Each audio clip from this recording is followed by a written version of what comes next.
एक बार फिर से आप सभी का स्वागत है। आज की इस वीडियो में हम निष्ठा एफएलएन मॉड्यूल 9 की प्रश्नोत्तरी को हल करेंगे।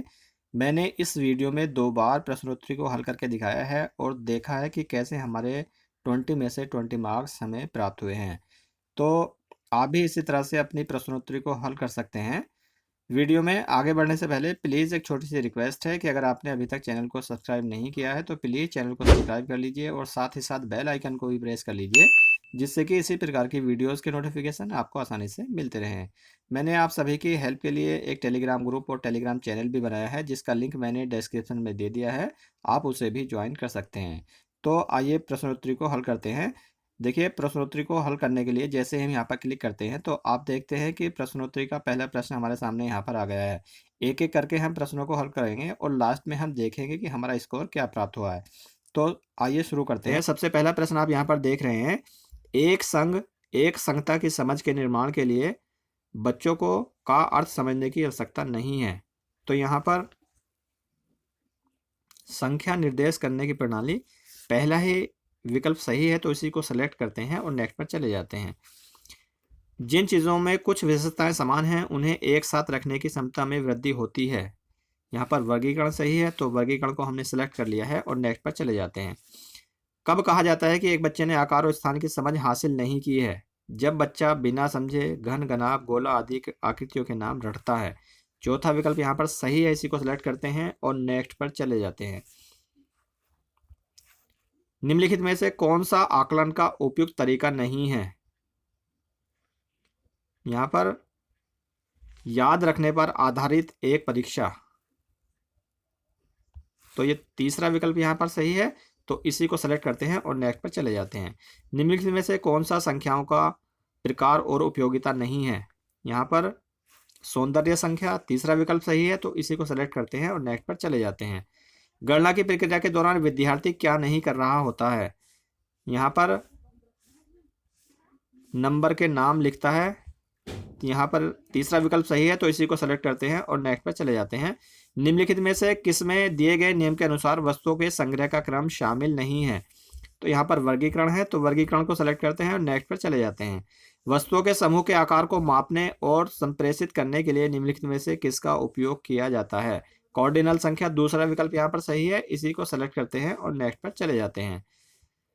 मापन शिक्षण के लिए निम्नलिखित में से कौन सा उपागम नहीं होना चाहिए? यहाँ पर शिक्षक द्वारा माप की मानक इकाइयों और उनके रूपांतरणों को सीधे पेश करना, दूसरा विकल्प सही है, इसी को सेलेक्ट करते हैं और नेक्स्ट पर चले जाते हैं।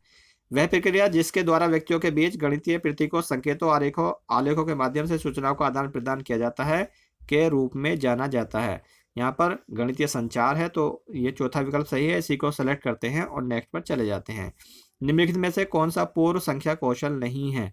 यहाँ पर अंक जानना पूर्व कौशल नहीं है तो तीसरा विकल्प सही है, इसी को सेलेक्ट करते हैं और नेक्स्ट पर चले जाते हैं। गुणन सीखने समझने में उपयुक्त क्रम क्या होना चाहिए? गुणन सिखाने का जो उपयुक्त क्रम है, यहाँ पर सबसे पहले है अर्थ समझना, तो यहाँ पर जो है गुणन का अर्थ समझना पहला हो जाएगा नंबर 1 पर, और दूसरा है हमारा गुणन की भाषा को समझना, और तो तीसरे नंबर पर आएगा यहाँ पर गुणन का अर्थ समझना, और चौथे नंबर पर आएगा गुणन एल्गोरिथम सीखना। तो यहाँ पर ये 2413 हमारा आंसर होगा, तो 2413 पर हम क्लिक करेंगे। 2413 ये तीसरा विकल्प यहाँ पर सही है तो इसी को हम सेलेक्ट करते हैं और नेक्स्ट पर चले जाते हैं। निम्नलिखित में से कौन गणित अधिगम के आकलन का आयाम नहीं है? तो यहाँ पर ये प्रक्रियात्मक ज्ञान, चौथा विकल्प सही है, इसी को हम सेलेक्ट करते हैं और नेक्स्ट पर चले जाते हैं। पूर्वशालीय शिक्षकों को निम्नलिखित में से किससे बचना चाहिए? यहाँ पर बच्चों को संख्याओं की समझ से पहले संख्या लिखने को कहना, ये चौथा विकल्प यहाँ पर सही है, इसी को हम सेलेक्ट करते हैं और नेक्स्ट पर चले जाते हैं। निम्नलिखित में से कौन संख्या की समझ विकसित करने के लिए एक महत्वपूर्ण कौशल नहीं है? यहाँ पर संख्या नामों का बोलना, ये महत्वपूर्ण नहीं है, कौशल नहीं है, तो इसी को हम सेलेक्ट करते हैं और नेक्स्ट पर चले जाते हैं। यदि छात्र विभिन्न त्रिभुजों के गुणों का नाम बता सकते हैं लेकिन अभी तक उनके बीच संबंध नहीं दिखा पा रहे हैं, तो ज्यामितीय सोच मॉडल के किस चरण में है? वैन हेल के ये विश्लेषण है, तो यहाँ पर हम चौथा विकल्प सेलेक्ट करते हैं और नेक्स्ट पर चले जाते हैं। सुबिटाइजिंग क्या है? वस्तुओं की संख्या को केवल देखकर वास्तव में प्रत्येक वस्तु को गिनने के बिना पहचानने की क्षमता। तो तीसरा विकल्प यहाँ पर सही है, इसी को सेलेक्ट करते हैं और नेक्स्ट पर चले जाते हैं। निम्नलिखित में से कौन सा सत्य नहीं है? यहाँ पर सभी आयत वर्ग होते हैं, दूसरा विकल्प सही नहीं है, तो इसी को हम सेलेक्ट करते हैं और नेक्स्ट पर चले जाते हैं। निम्नलिखित में से कौन एक गणितीय प्रक्रिया नहीं है? रटकर याद रखना ये गणितीय प्रक्रिया नहीं है, तो पहला विकल्प यहाँ पर सही है, इसी को सेलेक्ट करते हैं, नेक्स्ट पर चले जाते हैं। वस्तुओं के मिलान या जोड़ी बनाने की गतिविधियां किस संख्या कौशल के विकास में मदद करेंगी? तो यहाँ पर ये प्रत्येक से अलग अलग पत्राचार, पहला ही विकल्प यहाँ पर सही है, तो इसी को हम सेलेक्ट करते हैं और नेक्स्ट पर चले जाते हैं। यहाँ पर हमने 20 क्वेश्चन सोल्व कर लिए हैं। अब देखते हैं सबमिट करने के बाद कि हमारा स्कोर क्या आता है। तो यहाँ पर मैंने सबमिट के लिए क्लिक कर दिया है और जैसे हम सबमिट पर क्लिक करते हैं, हम देखते हैं कि हमारा स्कोर 20 में से 20 प्राप्त हो जाता है। इस तरह से आप भी आसानी से अपनी प्रश्नोत्तरी को हल कर सकते हैं और 20 में से 20 मार्क्स प्राप्त कर सकते हैं, जिस तरह से मैंने प्राप्त किए हैं। एक बार फिर से 20 प्रश्नों को हल करते हैं और देखते हैं कि हमारा स्कोर क्या प्राप्त होता है। तो सबसे पहला प्रश्न आप यहाँ पर देख रहे हैं, जैसे हम क्लिक करते हैं तो ये सबसे पहला प्रश्न हमारे सामने यहाँ पर आ गया है। निम्नलिखित में से कौन सी मूलभूत संख्यात्मक कौशल को बढ़ाने के लिए एक उपयुक्त शैक्षणिक प्रक्रिया नहीं है? तो यहाँ पर है बहुत सारे अभ्यास प्रश्न हल करवाना, ये एक उपयुक्त शैक्षणिक प्रक्रिया नहीं है, तो दूसरा विकल्प सही है, तो इसी को सेलेक्ट करते हैं और नेक्स्ट पर चले जाते हैं। पूर्वशालीय शिक्षकों को निम्नलिखित में से किससे बचना चाहिए? यहाँ पर बच्चों को संख्याओं की समझ से पहले संख्यांक लिखने को कहना, दूसरा विकल्प यहाँ पर सही है, इसी को सेलेक्ट करते हैं और नेक्स्ट पर चले जाते हैं। निम्नलिखित में से कौन एक गणितीय प्रक्रिया नहीं है? गणितीय प्रक्रिया रटकर याद करना एक गणितीय प्रक्रिया नहीं है, तो इसी को हम सेलेक्ट करते हैं और नेक्स्ट पर चले जाते हैं। निम्नलिखित में से कौन संख्या की समझ विकसित करने के लिए एक महत्वपूर्ण कौशल नहीं है? संख्या नामों का बोलना, तो यहाँ पर ये दूसरा विकल्प सही है, इसी को हम सेलेक्ट करते हैं और नेक्स्ट पर चले जाते हैं।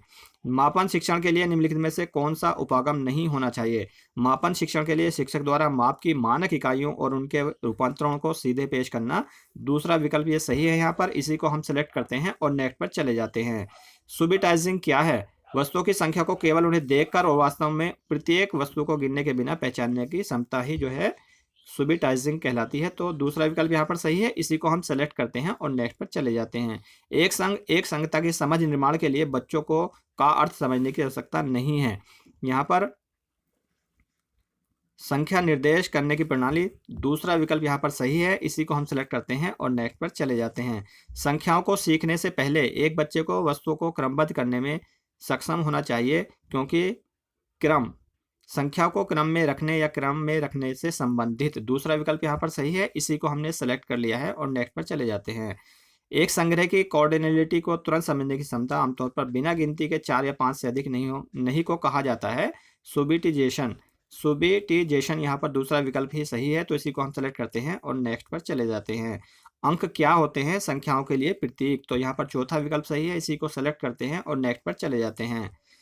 निम्नलिखित में से कौन सा आकलन का उपयुक्त तरीका नहीं है? आकलन का उपयुक्त तरीका, यहाँ पर कौन सा आकलन का उपयुक्त तरीका नहीं है?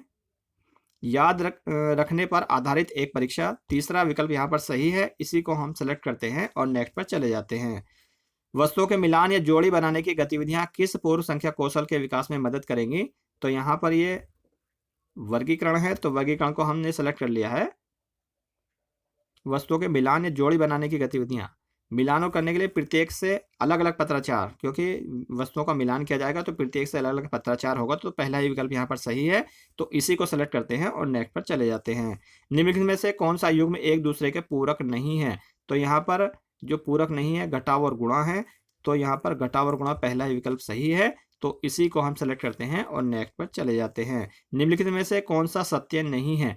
सभी आयत वर्ग होते हैं, दूसरा विकल्प देखिए यहाँ पर यही सत्य नहीं है, तो यही यहाँ पर सही विकल्प है, इसी को हम सेलेक्ट करते हैं और नेक्स्ट पर चले जाते हैं। प्रारंभिक अवस्था में गणित सीखने के दौरान एक बच्चे से यह अपेक्षा नहीं की जाती, देखिए यहाँ पर कौन सा विकल्प यहाँ पर सही होगा?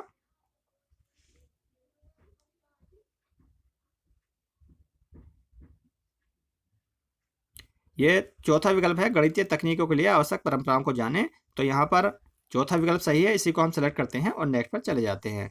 संख्यात्मकता की मजबूत बुनियाद सुनिश्चित करने के लिए बच्चों का मूल्यांकन किया जाना चाहिए। यहाँ पर ये सतत रचनात्मक अनुकूली विधियों के माध्यम से, चौथा विकल्प यहाँ पर सही है।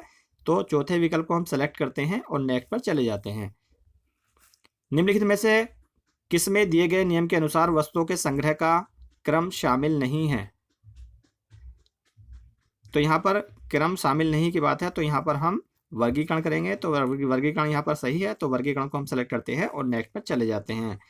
निम्नलिखित में से कौन सा संख्याओं का प्रकार और उपयोगिता नहीं है? तो यहाँ पर सौंदर्य संख्या, पहला ये विकल्प यहाँ पर सेलेक्ट करते हैं, यही सही है। तो इसी को सेलेक्ट करने के बाद नेक्स्ट पर चले जाते हैं। जिन चीज़ों में कुछ विशेषताएं समान हैं उन्हें एक साथ रखने से की क्षमता में वृद्धि होती है। यहाँ पर ये वर्गीकरण है, तो वर्गीकरण को हम सेलेक्ट करते हैं और नेक्स्ट पर चले जाते हैं। वस्तुओं को वर्गीकृत करने के लिए आवश्यकता है। यहाँ पर वस्तुओं को उनकी विशेषताओं को पहचाने, दूसरा विकल्प यहाँ पर सही है। इसी को हम सेलेक्ट करते हैं और नेक्स्ट पर चले जाते हैं। अब हम देखते हैं कि यहाँ पर हमने 20 में से 20 क्वेश्चन ही अटेम्प्ट कर लिए हैं। अब हम सबमिट करने के बाद देखते हैं कि हमारा स्कोर क्या आता है। तो हमें सबमिट करने के लिए जैसे हम क्लिक करते हैं, यहाँ पर मैंने सबमिट करने के लिए क्लिक कर दिया है। तो हम जैसे सबमिट करने के बाद के लिए क्लिक करते हैं, हम देखते हैं कि हमारा स्कोर 20 में से 20 ही हमें प्राप्त होता है। इस तरह से आप भी 20 में से 20 मार्क्स प्राप्त कर सकते हैं। अगर वीडियो अच्छा लगा हो तो प्लीज़ वीडियो को लाइक कीजिए, चैनल को सब्सक्राइब कीजिए। वीडियो देखने के लिए बहुत बहुत धन्यवाद।